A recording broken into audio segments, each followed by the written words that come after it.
So, Ginny and Georgia, season 3 dropped last month. It, much like the first two seasons, a major force.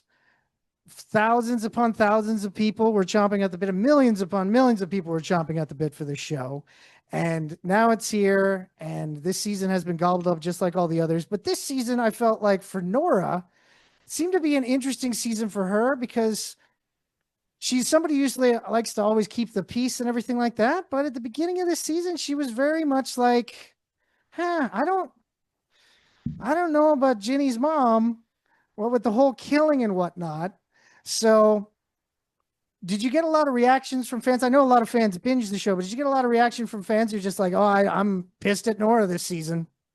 1000%. I would argue my dogs have also decided that they hate Nora because every time I do an interview from home, they decide that that's like the perfect time to like wake up, start squeaking their toys, as you can see, and just like do the whole thing. So, Dogs are welcome on this show, so we're perfectly fine. They want to, oh, well, they can there's two squeak of all them they want. here.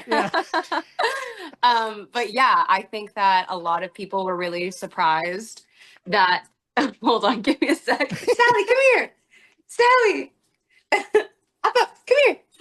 Oh my God. I think people were really surprised that Nora was so, I guess, like argumentative and just kind of also like at the end of her fuse. Like I feel like there was a lot of moments this season where we really got to see Nora being, really annoyed with her friends, like the way that she reacted with Max and kind of being at the end of her wits with that, the way that she was with, like being the only person out of like all of the friends who weren't, kind of on team mayoress, murderess, like that whole spiel.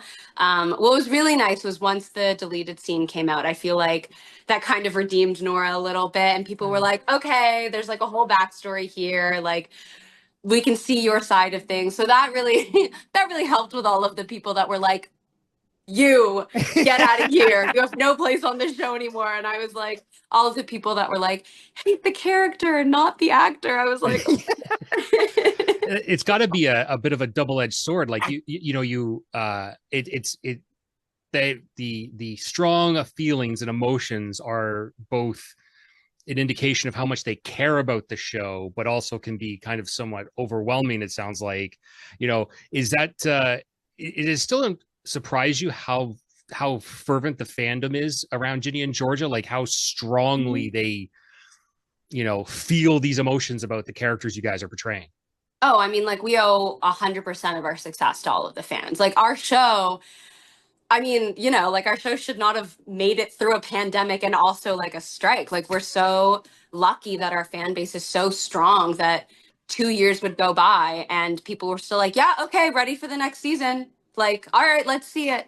Because I think that, that's kind of where, unfortunately, a lot of shows really, really, really just like struggled. Like it was so amazing when the show first came out to see how I don't think I've ever had to like do an interview through a squeaky toy before. So this First is time for really everything. You're I doing put great. them all away, but she has these little like grates that are just like hidden. It's exactly what she's playing with right now. And I'm like, I don't even know where you found that because I put them all away for this exact reason. But anyways, yeah, I feel like, it's overwhelming, but it's also this is kind of, what we do it for. Like art is amazing, but art is also meant to be shared. And so I think that to have a fan base that is so dedicated to these characters and so dedicated to this show makes building the world so much more important to us because there are people that are watching and there's people that'll call us out if we're like not living in the world and not giving it 110%. So I think it's really nice to be held accountable like that. No, totally. You brought up the deleted scene and when it came out. Another thing I liked about that deleted scene is it leaned in once again to the fairy smut. So, so Nora loves her fairy smut. Yep. Yep. I so I hadn't read any fairy smut until we started the show. And I had like obviously, grew up reading a lot of like YA fantasy, but like that was very YA children's books. Yeah. And then when I saw the storyline, I was like, okay, well, I'm gonna have to start reading these books. So the entire season, I went through every single ACOTAR book, and like I couldn't rest until I finished reading them. Like I was like checking what time the like bookstore opened so I could go the next morning to like pick up the book before I went to work. Like it was bad. Yeah. Oh my God. Yeah. The fairy element though, I like how that's really kind of informed Nora's character, what with the secret get ready with me videos. And then of course, being able to provide the look for the egging of Abby's father's house. Yeah. It's kind of become like this has kind of added a new level to her character. And I know that this was something that you guys really wanted to bring in. I know I heard that like the makeup artist was talking to you about stepping up the makeup game and everything like that. What was it like bringing in this element to Nora? Oh, this was honestly like such a long time coming, and I was so grateful that this season we could actually do it because when we first got our characters at the beginning of season one, there was always this element of like, okay, Max is the person that's on stage, Ginny has her poems, like Katie has like her stuff, and then you are like kind of you're kind of into makeup. And I was like, oh, okay, that's cool. So in like a bunch of scenes, you see me with like, I'm just like taking out a makeup brush or like putting in a makeup brush. Like there always was that like little tidbit. Yeah. So the season finally, I was like, could we really like play this up. Like I feel like there's so much to work with, and especially with all of the fairy stuff, like there's so many like colors, and like all of my outfits are always so like pastel but like also like very put together. And I was like, is there a world where we can finally do this? And Jen was just so down, and she would come in with like at least 3 or 4 different looks matching with the outfits. It like I'd never, yeah, it was amazing. She was amazing. It was great. Is that, like, because not every show allows that kind of input, like Mhm. some are more locked down, some are freer. It all depends. For you, like, was that something that you really appreciated? Like, because that, I got to imagine from the way you're describing it, that it was like something that you had hoped for to bring in as you were developing it, but like that they actually listened and took that to heart and allowed your character to incorporate that has to be really satisfying and fulfilling as an actor, right? That you can, they're listening to you instead of just going, no, just read your lines and next day. Yeah, no, it was amazing. And then the best part was like, obviously things have to be approved. So if there's ever any looks that we were like, okay, we're going to try this look, but like if it doesn't work out, like we can switch it out in like 3 seconds. Cause that's the thing. Time is such a big, it's the constant problem on set. You're always working against time. And what Jen did that I really appreciated was one of the looks that she would have was always like, the more neutral, like backup look that kind of played off of whatever the big look was, so that if they ever were like, no, we don't like this, we need it changed, she was like ready to go with the next look, or like was ready to take it down, and it was never an issue. And I think that that was also really, really important for them to trust us to do that, to show that like, it wasn't going to take time out of the allotted time that we had for getting ready and things like that. Totally. Now, the one thing I really appreciate about the show is that it's kind of like two separate shows, because you got the Georgia big kind of drama type storylines that involve death, murder, betrayal, all that sort of stuff. And then you've got this very authentic kind of high school experience story going, where the 4 girls and their friendship is together. And I feel like this season, probably the 2 scenes that I really enjoyed the most with the girls was the confronting Abby about the eating disorder, and the egging the house in fairy makeup. Those 2 ones, because one was very fun, and then the other one, you guys did a really good job of like it was tackling something really heavy, but you guys felt very realistic, and also it still kind of had an element of friendship fun to it. So what was it like putting together those 2 scenes? Oh, I mean, first off, the egging scene was just like a 15 out of 10. It was so much fun. It was also like on a Friday, so everybody was in a good mood. So that scene was just like, that's like top 3 in my opinion of this season to be able to film. Like throwing eggs at a house, like that's come on, like it doesn't give a in cosplay and like in fairy makeup. And then the best part was a lot of people in crew, there's extra wigs, so people were like wearing wigs all over, and everyone was just having a really good time. So that was just amazing. And then the scene where we talked to Abby, that's actually really interesting that you bring it up, because I remember filming, I personally was having like not like a hard time with it emotionally, but just I was having a really hard time with it because, you know, I'm not in high school anymore. And so there's obviously like a level of maturity that I have in terms of talking about these kinds of situations.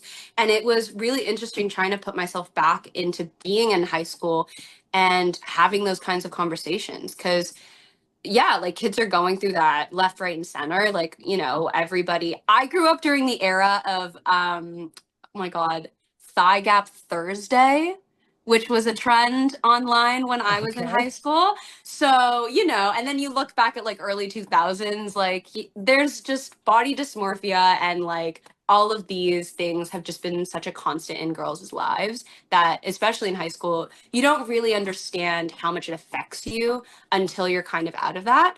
So filming it was kind of tough for me because I was like, okay, well, I obviously have my opinions about this, and like, you know, this is how I would address the situation, but how would I address this if I was 16 and like didn't really fully understand what was happening and just wanted my friend to be okay.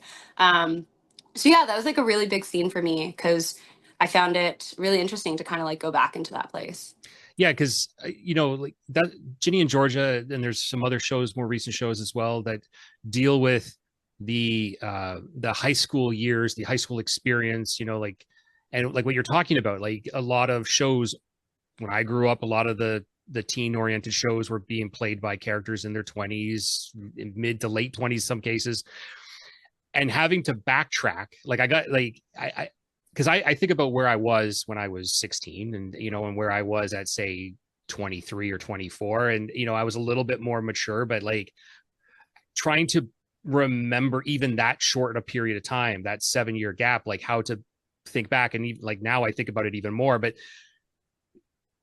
getting back into that mindset, like how much do you think about that, like each time you prepare for your scenes? Like, is that something you're constantly having to remember, like, no, I can't do my reading this way because I sound too much like who I am, as you said, at this point, versus that 16-year-old you who's going to be either crying more or screaming more or laughing more, like whatever that could be, you know, like how much prep do you always have to put into that thought process?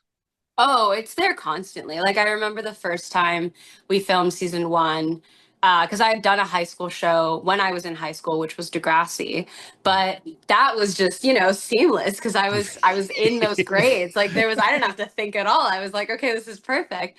So Ginny and Georgia was the first show that I had done where I was playing a high school student again. And yeah, it was just such a like I just fully got transported back. And I think that what's nice is there's a lot of like internal dialogue that I feel I resonate with Nora a lot, especially when I was in high school as well. Like I feel like, you know, I tried to be the peacekeeper. I wanted to, you know, have my friends all get along. So all of that stuff came pretty naturally to me. But yeah, 100%. Like I said, the bulimia like scene, that was something that I needed to, you know, really think about. Even all of the scenes where I'm just like watching my friends do like dumb things and like not really caring about it. I'm like, stop trying to mother, like you're part of this group, it's fine, don't tell them what to do, you also are dumb, your prefrontal cortex does not exist. So yeah, it's really interesting. That's I mean that's the best part about acting, right? You really have to kind of take things from different angles and kind of go outside of yourself. But yeah, oh yeah, constantly I'm like, okay, what did I do in high school? Did I suck in high school? Like lots of reflection. Oh, man, that you know, sadly, I don't have to play a high schooler on TV, but I find myself thinking about stuff like that all the time. Was I that stupid in high school? Things like that. Wow. Yeah. It's we got an email in from Roy S. Who Roy, I'm a bit embarrassed for you. He's trying to shoot a shot here. Hey, Gen Geeks, love the clothes, Chelsea. You look beautiful. I am single. God. So do you get a lot of people contacting you through your DMs and stuff? Yes, I really appreciate the love. Uh, but girl's gotta live her own life. There you Gotta go. live a separate life to the Nora, Ginny, and Georgia world. So gotta keep at least a little bit of my life a mystery. Of Yeah. course, of course, no, Yeah. definitely. Now, But of course, I just want to say hats off, Roy, for taking the shot Good try, Roy. I appreciate it. because honestly, in high school, I should have done that more often. Instead of being in my head and being like, nah, I can't ask, that's the one thing about high school I always regretted, the number of times I didn't do the thing I should have the done. number of times you didn't send an email into a radio show. Yeah, well, that too, 100%. I should have done that way more. Should have done that way more, totally. Once they created internet. Exactly, Yeah. exactly. No, internet was created. It's just email wasn't a thing. We're not that old. Come on You'd have had to now. snail mail it in. It would have come in like 2 weeks later. Yeah, there you go. Just think about it. Back in the day, how hard was it to so let's just think you had to write a letter, you up, mail it, and then by the time it gets like, yeah, of course I'm up. It's 3 PM. Like, Yeah. Or show up to someone's house. That's crazy. Yeah. Oh, yeah. yeah. Like just the idea back in the day of having to call something. Like I didn't even order pizza. I would always like get somebody else to do it. No. I don't like to be on the phone. I don't like to be on the phone either. I'm really bad. This is why the one thing I will always say that I totally identify with Gen Zs about is the fact that I just do not accept the phone. The phone is just not in my world. Texting, 100%. I love that. Andrew knows. We've had many a discussion over that. But I think it's also, you say you're not good on the phone. The fact is, it isn't that you're afraid to talk. It's just you just keep talking. You don't know when to get off the phone. There's that too. There you go. So no phone for me. No phone for you. You've lost those privileges. Yeah. But of course, outside of Ginny and Georgia, Chelsea, you've been doing a lot of like indie film and stuff like that. And of course, the film Pins and Needles, a horror thriller. It's available now on VOD. Really I got to watch it. Really enjoyed it. Mm-hmm. For people who haven't seen that film yet, what's it all about? Pins and Needles. Okay. So basically it's a cat and mouse film about a girl. I play a girl named Max who, how do I explain this film? She finds herself stuck in a house in the middle of nowhere and is trying to get back to civilization, but there's I don't know. You got to help me out. How do I? I'd say one thing. One of the main things about the character is that she's a diabetic. Yes, that's true. She's a diabetic. That comes into play. There are people like it's one of those things where you're out in a remote area and there's some very unsavory characters who like to do, maim and murder and whatnot. And they're stuck between your character and the insulin that you need. Yes. So you have 2 ticking clocks, is that you're dealing with your diabetes and dealing with someone trying to kill you. That's hard. This is true. You did a really good job. I was like, do I bring up the diabetic? And then it's in the trailers. It's in the trailers. This is true. This is true. Yeah. I saw it. I think the last time I watched it was when we premiered at Blood in the Snow. Oh, wow.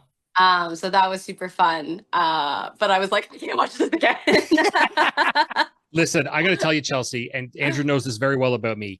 This movie, once again, just totally confirms my theory about the wilderness and the woods and the outdoors in general. Just no. And if anybody ever says to me, oh, we're just going to take this back road, jump out of the car immediately. Yes. Just good knowing you. I'm walking. I don't care. This is the part where I'd like to say that if we get 5,000 new followers on Patreon, we're going to put Mr. Green in the woods for a weekend and put it on our Patreon. And put him on a back road. There you go, back road, yeah. Nope. Never, ever, ever going to happen. But so there's that part of it. But also, one of the things, the diabetes aspect of it, because I have family members and whatnot, and I'm a type 2, so I'm not insulin dependent, but I appreciated its usage in the film because it created stakes that made sense, because one of my problems with horror films is characters making decisions that don't make sense. 100%. your character at one point has to make a decision, and it has to do about the insulin. And I was like, no, that's the only decision. It's literally the only decision. And I really appreciated that. That was something very cool about the film that I really love. The other stuff I didn't like as much. I'm just going to say. Well, a little hacky, a little slashy. You're not into You that? don't like blood? What's wrong with all the blood? Yeah, why not? But I did appreciate the Kevin McAllister of it all. Mm-hmm. Yeah. Because I was like, there's some choices that Max makes in that film, and I'm like, yes. Yes, I will All say the that way. was a huge draw for me. Like James, who wrote it and also directed it, I was like, it all makes sense. Yeah. It just makes sense. And yeah, I had a couple friends come out to watch the film as well. And to this day, I saw one last week and she was like, I still think about this film. It won't leave me. And I was like, I'm so sorry. So sorry. You are Well, traumatizing a whole new generation of A people. whole new generation. Green, I just gotta jump in, and I got a message from Frank Y, who says, "Hey, Mr. Green, do you want to go on a picnic / road trip to the Ganaraska Forest?" No. Yeah. Okay, good. The I answer will. is no. Okay, to be fair, I have been to Ganaraska before. I was young, and it was a school trip. But There we were in cabins, things. So we got to like, get a school trip together. and it was like that was very controlled. It was very safe. That Maybe was you totally. like van life. Do you think you'll like van life? Van life. There you go. I've thought about such things, and I've like, don't get me wrong, Chelsea. I've watched, you'll see them sometimes like on Discovery or whatever. They'll do like a van life, or they'll do like the RV people that just go out and they get. Then I'm like, but is it really the same? Like you're on a $1 million camper at that point, and I'm like, is that because that's I don't know, when you've got satellite TV. Which, don't get me wrong, Well, I was about to say that's the only way you can camp, Green, is if you have satellite TV, isn't it? There you go. concrete, steel, glass, internet. I need all of these things to say. I feel. But you still appreciate the purity of camping. Yeah, totally. No, totally. It's totally the same. Okay, totally the same. We've got off the rails here, but Chelsea, of course, again, really enjoyed Pins and Needles. Yes, really it's enjoyed. awesome. Thank you so much for watching. I really appreciate Oh yeah, it. no. So you do a great job too. You do a great job in it. It's Thank you. fantastic. Now, one thing I wanted to talk to you before we wrap this up, though, is that because I heard the dogs earlier, and I know that one time you went to go pick up corn from a farm. And you came home with a dog. I want to know what's the in between there? How do you go to a farm to pick up corn and come home with a dog? Oh my God. First off, I love that you know this. Okay. So basically, so I have a rescue that I share with my boyfriend. And she is lovely, but she's also a rescue. So she's like really finicky, really, really anxious. And for a couple months, I'd been joking. I was like, well, we should just get a second dog because then that dog will makes our first dog less anxious and we can my sisters keep her them. It'll be great. Obviously everyone was like, you've lost your mind. You just need to calm down. But I was on it for months, really, really into this. And then we went up to a farm to buy corn. And as we get out of the car, there's all of these 6-month-old puppies running around and a bunch of border collies. And this one dog just came up into my lap, placed her head in my lap, and was just so, so cute. And I was like, farm dogs are usually kind of jerks. This is crazy. And so I asked the farmer, I was like, oh, what's her name? And the farmer goes, for sale. And I was like, oh, that's cool. He's like, yeah, they're all for sale. And I was like, oh, that's nice. And so we went up north. I thought about this dog every single day. We had a singular video of her because we just took a video of this dog. And so we fell asleep every single night watching this video of this random dog from a farm. And then after the weekend, we came back and we had told, we were telling whoever we were with, about this dog. And at the cabin, there was an extra dog leash. And so they were like, okay, well, if you're going to maybe get this dog, you might as well just bring the dog leash. And we were like, oh, so people are now getting on board with this idea. And so we come back and we were like, if she's there, we'll take her. If she's not, we won't. And she was there. And so then I cried to all of these farmers, which I'm sure they were like, we're upcharging this dog because you're clearly from the city. And yeah, and that's how I got a dog. And then I named her Sally because she was for sale. Well, there Nice. you go. There you go. I'm I glad like that that. that mystery has now been revealed to me because I've just the entire time been wondering how does corn lead to dog, and now I know. So Yeah. Coming Yeah. back into the city with a second dog was a little wild. Everybody here was like, what has happened? so is that like a thing now that every time you're gonna go out into the country, you're gonna come back with an animal? Yeah, I'm not allowed to go to that farm anymore. Just in case they have another litter. You know, hey, lines sometimes need to be drawn. You know, it's boundaries are okay. Yeah, You know, totally. sometimes to be Yeah. fair, Definitely. you know, Sometimes, yeah, like the boundaries of you in the woods. I get it. But that's like a 50-foot brick wall. There's There you no go. that's beyond a there boundary. you go. I don't know. Frank Y wants to go camping. You should really take him up on that. I appreciate the offer. All right. So, Chelsea, I want to thank you so much for coming on. Of course, as I said, love Pins and Needle. Can't wait for more people to check it out. It's available on VOD. Of course, people, Ginny and Georgia, it's a force. Most of you already know about it and have watched it a million times.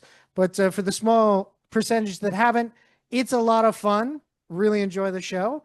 Looking forward to season 4. And I can't wait to find out what the next big global event that stops the production and stretches out another 2 years before the show comes Oh out. my God, don't say that into the universe. But anyways, thanks again. Hope you have yourself a great night, Chelsea. Thank you. You too as well. Thanks so much for having me.